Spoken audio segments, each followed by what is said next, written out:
Ya Kamal Kanal Vision TV guru be information ma guru be link ke guru information be link Kanal Vision TV ku subscribe ke like ku share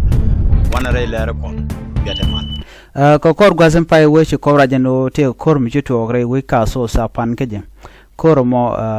kam nuer ke ne ritual ke jibulu na la pushne sha punyi sha ga nero no shi ke ne dangro ko nuer kan mo boram kel chala chalinga no chate niaram kel jente dol wala mete ko bon medit ana no mo ko tok antema ne konen te kwiden kan jiblu nal gwadab ko kene kontin tinte ga dab ka bodo dung Ethiopia kene Sudan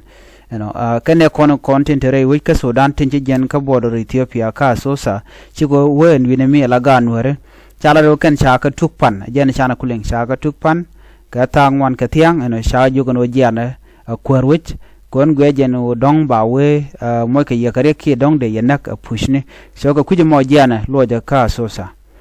chukan dial chu jen kane dial kontin tin lar ganwere shirgame chi konling radiant gwarnya te gaten ta dol te gaten men de didbo no mo mishalat ki mishora lat antama kaler pai lar antama ka ko shaga yoda ka ke chigna yoda ka rewi ka ASSOSA gwada dana shikan wutin la gwada nan chika wutetin ka da gwada shiga jentin pan gwada shiga jentin pan la gwa chi kono lat kurunwang wa shale guzu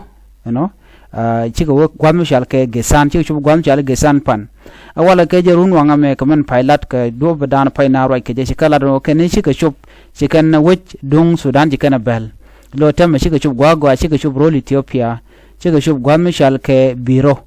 ala guzu jen gwada te tin pan me chika jenten me chika ko chup ka gesan antem wa chika chup ka biro chaga kap ji Ethiopian Federal kum Ethiopian Federal kan nuer gad nuer kon ya ka Ethiopian Federal antem tin jen gwada ka gad chup ko kurungwana wo ku dang diech wa jen gwada bu mo karata ka gad ku dang wan ko ku dejo ne te ga nuer kan dial ke wan nuer ka to kan karodien wan nuer ku dang wan to ku dang diech kan pegin kan kon bat wan ka chu kan kun wan ke ku dang diech kan gwar ke shut ken pinyantama anedin konte la kum Ethiopia re wichen winemi ko ba ga kula nang ba ga nang ka ASSOSA gwada dan bugatin ke bugo wini ken ke bugo re ro Ethiopia ke bugo gwada dan ugatin charo je mo chaja kwen watel mi diena ka je kan kon dial chaga chubo gwa tel mlarek che kon dial chine chup